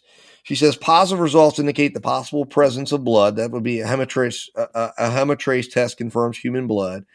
She says there's various stains that were tested on the bodysuit and black hoodie. She says that the phenol test identified some stains were positive for blood, while the hematrace confirmed human blood on the hoodie. So what this is significant of is just showing what was on there, that it wasn't something that was, maybe there was an animal or something that bled on it while it was out in the wilderness. So this is something that's very important. Even though there was DNA found on it, they still need to establish that it's blood, it's human blood. So she says that that there was they did test for male bodily fluids. That was negative. So there was nothing on there that indicated there was any activity going on that would have gotten those fluids on there. And she says that, and we're flipping here. She says that she used a blood sample that was from Nasiah Harris, was used as a reference sample. I guess a blood card. So I guess she must have given blood or something, or at some point, and that's how she was able to get it. But she said that the testing of the trunk, carpet, and door frame was negative for blood. So it means that whatever happened, the body wasn't transported in the car, or at least she wasn't bleeding when it was. She says that the shoulder area and lower back stains were tested positive for human trace of blood. So it means there was blood on her shoulder, blood on the lower back area. Again, it doesn't tell us much as far as what happened when you're looking at those stains, but it does say that there was blood, that she was bleeding. I mean, to me, that would be indicative that maybe she was bleeding from somewhere, in an area that would have been there if she was trying, if they were doing something to take care of the baby, and she's getting it everywhere, especially in the lower back area. But the pink bodysuit, and we're going to go through here, tested positive for blood. The black hoodie tested positive for blood, but the trunk carpet did not test positive for blood. The trunk speaker did not test positive for blood. The trunk frame did not test positive for blood. So again, this is where this case gets odd. It's like, how did he get her Where did it happen at? What happened? What occurred? So what I think occurs is I think she bled to death because there's other ways she could have bled to death, and that could have gone right into a toilet because she was just of what they were trying to do and accomplish. And then they can't get her medical attention because if they get her medical attention, well, guess what? This whole thing they're trying to not get out gets out. And then they have a lot more to explain why this young girl is bleeding from an at-home situation that's going on. So this tells us that there was blood, and this tells us that there was blood on the hoodie, that there was blood on this little pink onesie that was found with all this stuff. And that tells us, again, that this is what she was wearing. These are items she was wearing the day she went missing. And that tells you that whatever happened to her happened in those clothes, more likely happening on the day that she went missing, which is the 9th, or maybe sometime later in the morning of the 10th, early morning of the 10th. That tells us that's when she passed away. That's what you can take from that. And that's a major significant fact. Now, the next witness that gets on the stand is a witness who was he was from the Detroit Police cyber crimes unit. He talks about extracting. He did extractions from the tablet. He did an extraction from the Amazon tablet. And he said that he extracted information on the Instagram account. And he confirms that on the Instagram account and on the Facebook account that there was communications and that they were associated with both. That she was associated with JB, which we can assume was Jarvis Butts, and that Facebook identified as a friend interaction. This was just meant to say they were linked, that they were talking, they were in communication. And again, you have to wonder if they're linked like this and all this is going on. To me, I feel like the aunt and the grandma had to have discovered this at some point, and to me said, listen, go take care of it. And that is correct. Yes, that is correct. The CPS person, which the judge talks about that, says that essentially the school did nothing. The school counselor did nothing. And her counselor never showed up in school when she left. So she was failed by her school. She was failed by her caretakers. It's a really, really sad situation. Now, the next person that comes on is Shannon Jones. And basically, Shannon is the lead investigator, and she's the final witness in this case. And essentially, to summarize her testimony, it goes on for a couple of days. There is text messages that are absolutely horrendous. They are some of the worst I've ever heard, in my opinion. And the idea that some of this interaction that you hear in these text messages happened when she was 12 is unbelievable. But she basically walks through the case. She walks them through the case of establishing through Cordell and through the various witnesses that we've heard in this case as she goes through and she collects all of this. And then they play a police interrogation that was recorded at the jail, not at the police station. It's absolutely really terrible quality. You can't really understand what the hell's going on. But it's hard to understand, but we're going to go through this. She says she basically starts out her testimony. She says she's been in the missing person unit since 2013. She explains the concept of a no-body case where someone is presumed to be a homicide victim. And she discusses the case, highlighting the suspicious circumstances before and after, the lack of social media, essentially establishing that she believes Naziah is not alive. Now, she talks about that that there were recovered items from Mr. Butts' vehicle, including an iPhone, firearms that were part of a search. She talks about that they did extensive searches with dive teams, helicopters, cadaver dogs, that they searched from the river 8 to 8 mile from the along the river from 8 Mile to past 96. She says that the river search, they found a red and black pair of Nikes, initially missed.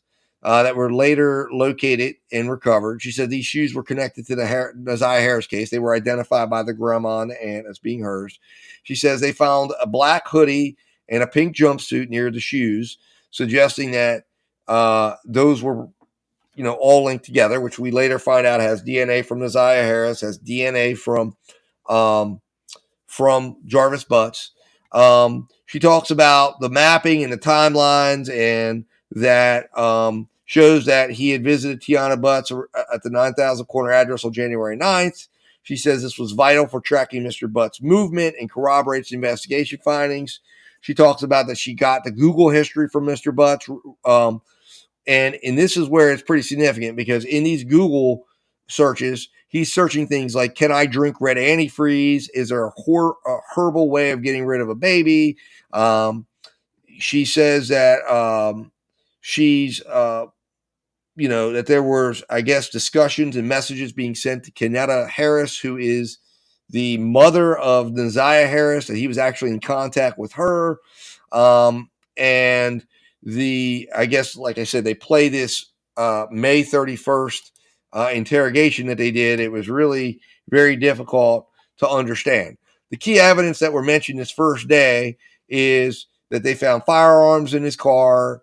They found phones and tablets that were recovered from Mr. Butts' home, that they were able to later get these messages off, which we'll get into in the next day. They found the red and black shoes on the riverbed. They found text messages between Mr. Butts and various individuals, including Kenetta Harris. And again, maybe Kenetta Harris might be the connection here, that maybe she helped with this. And to me, I think that, that's something that needs to be looked into. Now, the suspicious internet searches, we get into this just to kind of break it down a little bit more. How to disappear without a trace, how to silence someone without leaving evidence, best ways to avoid surveillance cameras, what happens to a body after drowning, and is it possible to fake a suicide? So, it appears, I think the significant one in here is what happens to a body after drowning, because that would indicate that that's what he did and that that's where he puts this body. These searches appear to indicate that he was considering drastic actions, and wanting to do something crazy here. He also searches what's the most isolated areas in Detroit, disposal sites near Belle Isle, safe places to hide a car in Detroit. So you can tell this guy's searching something to do something to this girl. And these are all searches leading up to January. So, this also brings into doubt, possibly, maybe he actually just told her that he was going to be trying to help get rid of the baby and planned to just get rid of her and the baby, and thought that's the best way to do this. Now, there were text message exchanges, where he was trying to pressure Naziah into revealing something that says, if you tell anyone, you'll regret it. No one will believe you if you try to make this public. He also was texting your friends, asking about a pregnancy. Do you know where she's at? There were text messages on the day that said, it's done, no going back now. That he sent a cryptic text message to her. That, basically that they got to, whatever they're planning to do. And we know they were meeting up. So it's what's the best way to clean a car if someone was in it? Do you know anything about handling police questions? These are searches he's searching after the fact. His email account, there was a communication with an anonymous email service and encrypted messaging platforms, which he used. And one of the disturbing messages was an email sent to Naziah claiming that he was doing this for her own good and that she needed to disappear before it's too late. This was sent around the same time that she went missing. So, in my opinion, to me, it seems like that he might have been trying to lay the tracks here, that after something happened to her, he's sending her emails and he's trying to make it seem like she ran off or she disappeared after this thing happens. I'll be with you in just a second.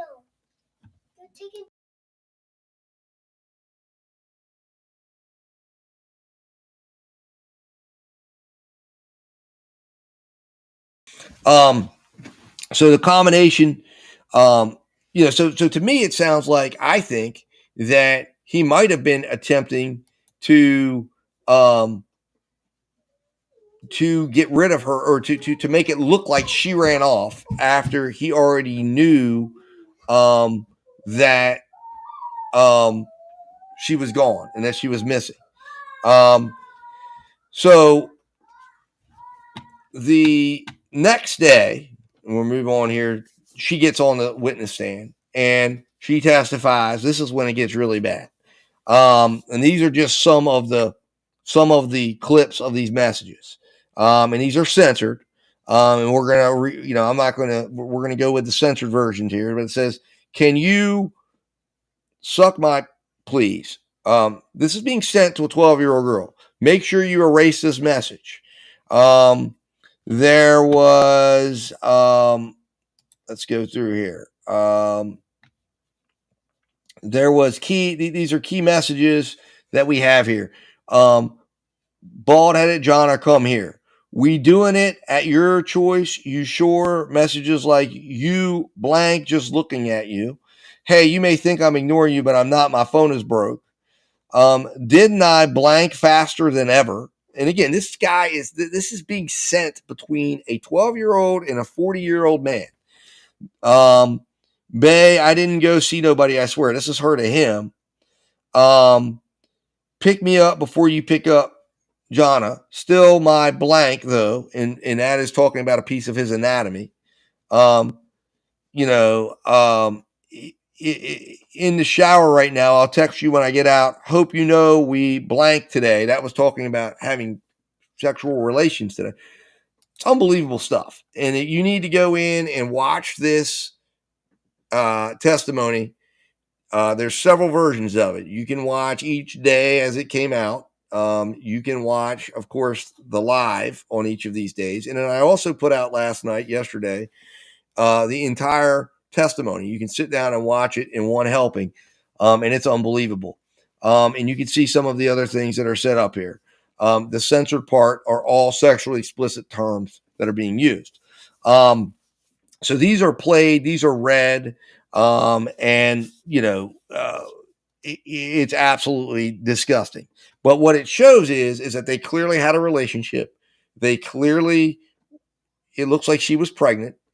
And based on the fact that we have the cameras of her, we have her getting off the bus. We have messages saying they were meeting up. We have Cordell saying they were together. We know that the last time she's ever seen is at the shop right after as Cordell leaves, and they've settled for the day.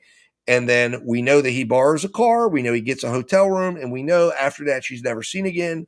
We know that items of hers that she was wearing that night are then found on the riverbed with his DNA and her DNA on it. So to me, it's overwhelming. It's overwhelming evidence that he did something to her. It's overwhelming evidence that she's no longer alive. And it's overwhelming evidence to me that this guy is an absolute predator. Predator. That is the only way to describe him. Now, after we get through that testimony, the prosecution comes up. And the prosecution makes their argument and basically covers the timeline of events. And what they walk us through, we're going to walk through what the timeline of events was that they said. So the prosecutor says, okay, that we see Naziah on camera at 2:56 p.m. walking through 3M Drive. Witnesses testify that she's later seen with Jarvis Butts.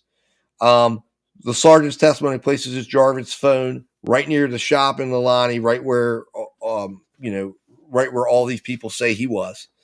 They talk about the distinctive jacket that she was wearing, that's later found out, with all these items that you see in the surveillance film as she's walking. Other people saw her wearing that jacket, the ladies that identified her as being with him that afternoon. Cordell confirms it. Cordell says that she matches that. So says that the events at the Park Crest Inn take place, and says that Jarvis checks in at 9:30. No messages from Jarvis to Naziah after the 9th. That indicates that all these messages, they were messaging on text now like crazy. They stopped. The hoodie and clothing is then found with DNA evidence on it. The text messages indicate that there was a potential pregnancy. You've got, again, concealment efforts, that there was time to clean up the whatever he used. There was time to dispose of evidence. There was time to lie. The biggest pieces of evidence are the text messages, the clothing, and the witness testimonies that place him with her on the final day of her life at the final moments before she's never heard from again. And to me, it's absolutely just overwhelming. And again, you can watch that argument. It's in the witness testimony playlist. You can also watch it as part of the live hearing broadcast. You can find that in that playlist as well. The defense comes in and basically says, okay, their concern is that that they're not proving that she's gone, that there's not enough evidence to show that she actually died. There's not enough evidence to show that she died of a result of some sort of act or violent act from him. That is what the premise and the crux of their argument is. They argue that there's no eyewitnesses. They argue that there's no medical records to confirm that she was pregnant. And again, you have to remember, when they take this to trial, they have to prove these things beyond a reasonable doubt. So the defense is actually on a little bit stronger grounds probably than a lot of people would like them to be, because these things, again, when you get to the trial, it's proof beyond a reasonable doubt. Now, for me, though, I think that with the fact that there's no data at all past the 9th, that there's no indication of anything happening with her, that's strong evidence that she died on the 9th, or whatever happened somewhere on the 9th to the 10th, but that she was not living once you got past the early mornings of the 10th. Now I had a question here. Jamie asked if I think that Cordell was involved. I don't think Cordell was involved. No, because Cordell was on a tether and Cordell could have been involved after the fact.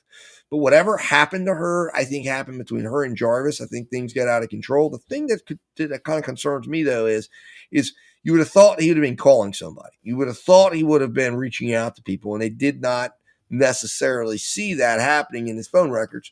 Doesn't mean that he, obviously if he realizes something's going awry, I think that he would have had to have said, okay, let me go. Maybe he went and reached out to these people, without doing it through a phone, because he realized something really bad had happened. But no, I think he's involved. I think the aspect I would see him being involved would have been in a cover up. But I mean, listen, Cordell showed up at work the next day. So I'm not 100%. I think he knows more. I think he knew more about their relationship. I think he might have even known what was going to be going down. But involved? No, I don't think he really was involved, besides maybe helping him cover some stuff up. I think that, I don't know. I don't know. But I think it should be investigated. But I think the fact that he was on a tether and they really could verify his whereabouts, that I don't think he was involved in whatever actually happened, but I think he did cover up. I think that's where he's involved and should be held accountable for. So anyways, the judge then gives what I think was one of the most amazing rulings, and we're going to watch. I have a little video on there. We will end with that, because she absolutely called out everybody that needed to be called out. And I think it was absolutely fantastic, what she did. But let me find it here real quick and get this queued up here. It is, I think I put that in the clips, actually. Hold on. There it is.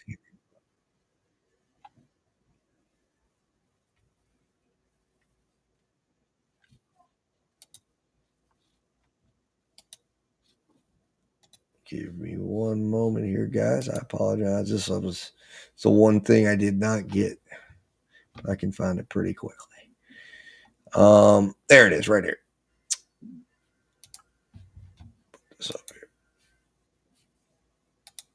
All right. So the judge's ruling, and then we'll go over what the contents of the ruling, but I want to play this because, or at least a portion of it. And again, you can find the judge's ruling and all these other things in the playlist there that I have from the clips.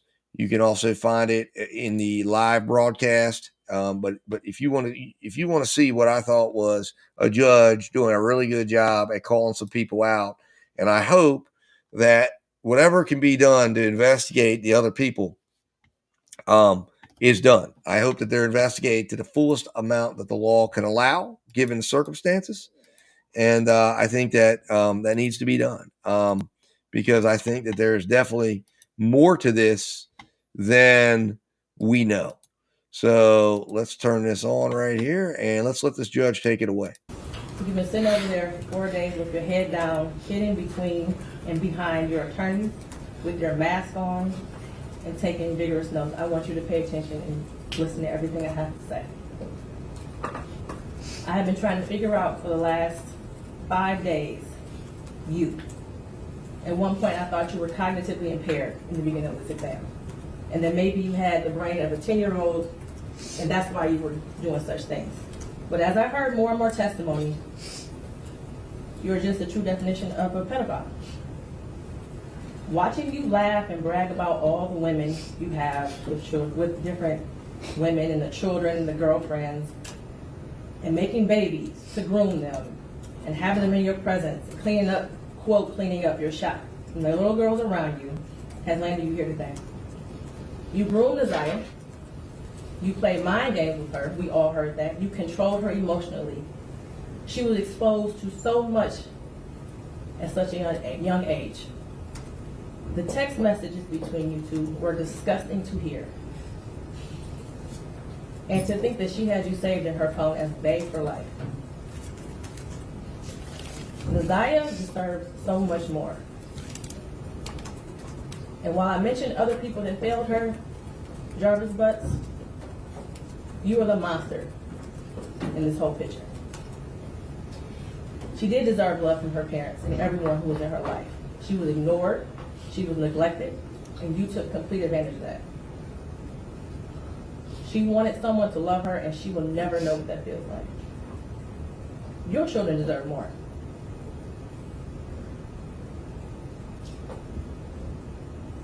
As much as defense counsel has raised issues on count 1, all that has done is raise the question of fact for the trier of fact, which means that this will be for a jury or a judge to hear in Third Circuit. I pray for the healing of all the victims and the young girls and possibly boys who have come into contact with you. As a community, we should look at this case as a prime example of how much work we have to do when it comes to protecting our children and especially our black girls. I pray for closure and healing for all those who have been traumatized by you. And for you, Jarvis Butts, I wish you a speedy trial and that justice be delivered. Your bind over date is January 16th at 9 o'clock a.m. Anything else for the record? Not for the people, Judge. Thank you. Not for defense. Thank you, Jarvis.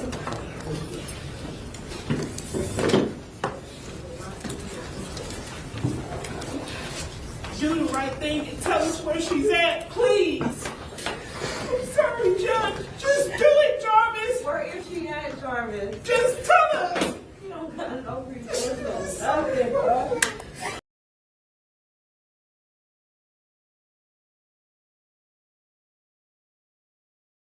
So those words were spoken by the judge. That she binds him over for trial to the Superior Court. Now, the judge says, essentially, she calls out the counselor, she calls out the family, she calls out everybody that failed this young lady, and I'm glad she did. And she essentially says that she didn't trust the grandma, she didn't trust the aunt, she didn't like the testimony that she saw there. And she said that the community needs to do better and the community needs to hold these people accountable. And I believe the police do too. I think the police need to take a hard look at the people surrounding her. But what she did also say is she said what she thinks happened, and it's what I think happened. And it is that this was an attempt to get rid of this baby, and they knew that this was going to happen. They knew that they were going to try to do this, or that he was going to try to do this, and it went awry, and it didn't go well. And ultimately, he ends up killing her. And then I believe that the reason why this was so easy to happen in the way it did is I believe that there were people helping, like the aunt and the grandma. And that we may look at those as people after the fact that helped when this thing went awry, when this thing went wild, because we know Jarvis was in contact with them. We know there were calls. We know that, but we know that there was no contact on the 9th. But the idea that these people would go to sleep at night, not first time this girl's ever disappeared, and they do nothing. They do not a thing. They call a couple people and they go to sleep and they say, "Oh, I'll go to the school tomorrow." It's like they were talking like a lost laptop or a lost book bag. That's what you do. Then I'll go to the school. We'll check it out tomorrow in the morning. Not a missing granddaughter. Okay, not a missing niece. This is insane that they would even attempt. That they would even attempt to push that off as credible, because it's not credible. And it shows you that these people, in my opinion, did not care about this little girl. And I definitely think that aunt did not like her because of what she found out. I'm sure when this is all found out, and it's like, Jarvis, you better take care of this problem. You got into this. And again, clearly, these people all knew. Now, I heard, I've been watching other channels and things, and I've heard that allegedly he was involved with the grandma. He was involved with her. This guy was getting it around all over this community. Why? I have no idea. Why so many women wanted to be with a guy who would victimize young ladies and young girls and had victimized allegedly his own children? I have no idea. Apparently there was some appeal there. Apparently these people thought he was something special. But it's very disturbing. It's very disturbing. It's a very disturbing case.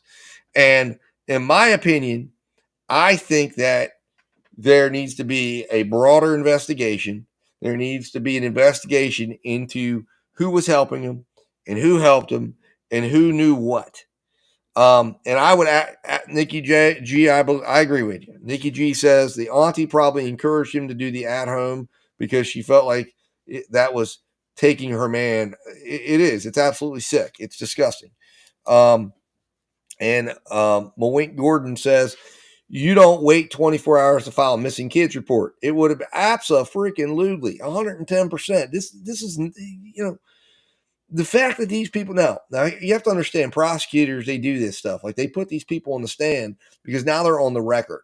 So my hope is that coming out of this hearing last week, now that they have them with sworn testimony, now that they've locked them in on the witness stand, they've been subjected to cross-examination by the defense. And if you notice, the defense, if you go back and watch these testimonies, the defense really honed in on these people and really hammered in on asking questions, and the state really didn't get too involved in stopping that, because I think the state wanted that, because now they're locked in and now they can start to investigate these people. Kiera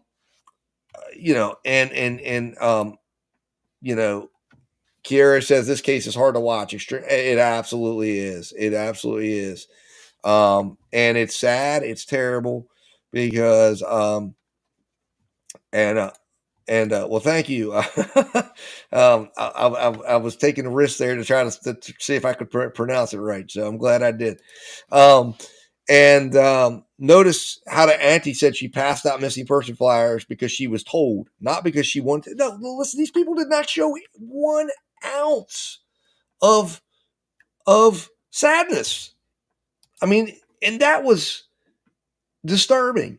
And I think the judge even acknowledged that. Raquel Lee says the school felt guilty because she asked Raquel. Well, absolutely. The school dropped the ball. I mean, there's so many places that this could have been stopped. If that counselor would have come, she's never, they may discover everything that's going on. discovered the baby, all that stuff. It's terrible. They're going to pull the auntie's phone recorder, their grandma's records, and they're getting ready to pull every phone record they can pull. Good. I hope so. I hope that they do that, and I hope that they fully investigate this. And again, I hope these people who decide to not call the police when their child is missing, I hope that they are called. Listen, to me, that is irresponsible. That is absolutely just the utmost of irresponsible parenting and neglectful parenting. And to me, that's just child neglect. I mean, prosecutors are charging parents on things, like not securing firearms and things. They didn't secure their child. Okay. So they should be charged. And the prosecutor should take that theory up and say, you know what? Whatever happened, you allowed to happen because you didn't take steps to call the police, who would have then reached out and they would have started investigating Jarvis and they would have investigated people close to them. And the fact that they didn't do that allowed whatever happened to happen. And I understand, yes, there's going to be precedents, but this is in Michigan. This is the same state that the Crumleys were prosecuted in. And they prosecuted an involuntary manslaughter case based on the premise, even though somebody made a intentional act that would normally break the sequencing of events. In this case, the intentional act was failing to report your child missing, failing to do what you're supposed to do for this child, which then allowed for this man to do what he did to her. In my opinion, is they should be prosecuted, and the prosecutor's office that was willing to take on that case in a school shooting should be willing to take it on in this case and set the precedent that says you don't get to not report your child missing. And if your child is missing, you call the police, and if the police fail to respond, then it's on the police. But you have a duty and a duty of care to your child to ensure that they are protected. And these people failed, and that grandmother adopted her. She had a duty of care, and she should be charged under that premise. She should be charged with child neglect. And you tell me if that goes before a jury, there ain't going to be many sympathetic jurors who are going to look at that and say, hey, man, let's let her off. And you know what? Listen, let's make these people accountable. And, they need to do it. And they need to go after them. And maybe they're going to, because these people, if they would, they have them on the stand now. They have testimony now. They can't get out of it, and they can use that against them. It's really, really, really sad. So, anyways, guys, we're coming on 2 hours. I've got to end this thing. I'm going to go pick up what's going on with my, I'm a Commanders fan. They're playing right now, the Buccaneers, and I'm going to go check that out. And I got to also finish up putting my. I have one child asleep. The other one is up a little bit further past bedtime because I ran this live a little later. So I got to go take care of that business. But look, this case, I hope this young lady gets justice, and I hope they go after these people. We will be watching it on this channel. I will be watching it. I will be watching to see how this gets resolved. I hope this guy does the right thing and it gets to him and he finally steps up, but I don't see him. He's been victimizing children. He's been victimizing people for far too long. He cares only about himself. There's no other explanation than from somebody, that are willing to do these things. It's absolutely disgusting. And, I think that it's sad. It's extremely sad. So, thank you guys for watching. And absolutely, this is the stuff we like to cover here. This is what I like to cover. This is what I like to bring attention to and try to get this out there, because to me, I think that this needs to be seen. It's really disgusting to me that this hasn't been picked up by the bigger outlets, because this is a case that needs to be out here, and we need to watch our kids, and we need to watch the people around us. And if you're not watching your kids, if you're not protecting your kids, then you deserve to be held accountable for that. And this little girl deserved better. And it's heartbreaking to think that this is what she had to endure for her very short time on this earth. But what we can do now is say, you know what, we're going to make sure that she hopefully gets, that people are aware now, and that this individual, we will watch as he is held accountable. And we hope that maybe he decides to have a little bit of a moment of conscience. And, there it is. And thank you, Mocha Unfiltered. No problem. Like I said, I thought it was, would be good to sit here and kind of get an understanding. I saw there was a lot of people, a lot of questions, a lot of things out there. So I thought, let's do this. This hearing was a great place to see the entire case from its entirety, from the beginning to the end, and go watch it yourself. You got it, it's all there. Pick up the different pieces. We will continue to be airing pieces of this hearing and getting it out there, and making sure that people are seeing this, and hopefully other people will pick up on it, and we will see a bigger voice demanding justice for her, demanding justice for the people that absolutely failed her, like the judge said. So with that said, guys, I'm going to sign off here. I appreciate all of you coming in today. I appreciate all 252 of you that are in there. I know we had more than that in here at one point. Very much appreciate you all watching. If you don't mind, hit the like button on the way out. That way more people will watch, more people will see, and people with questions, send them to this video, send them to the playlist. Let them get up to speed on this case, and we got to show up whenever he shows up in court, whether it's virtually or in person. And Andrea Buford, if you're there in person, feel free to come in and let me know how it's going there, because that is absolutely amazing that you're going to do that. And absolutely, let's make a difference, and let's do our part to ensure that justice is served in that courtroom, and that maybe we find this young lady. I don't think we're going to find her alive, but we find her, we bring her home, and we give her a proper burial and rest, and let her rest in peace, because obviously she didn't have a lot of peace when she was here. So she deserves to at least have some peace now. Anyways, guys, with that said, I'll talk to you soon. We got more trials and stuff starting this week. And of course, we'll continue giving this coverage and talking about it. And I'll talk to you guys soon.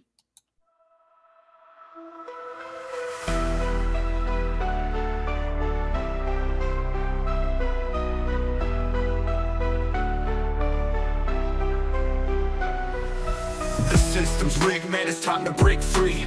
Eyes wide open, gotta see what I see. Standing on the front lines, fighting for the truth. Lift the veil of lies, it's time to be the proof. Take a stand, don't you back down. Raise your voice, let's shake the town. We're the voices that won't be ignored. Breaking chains, yeah, we're ready for war. With the power of the people, we'll make them see a world of justice, united and free. United and free. United and free.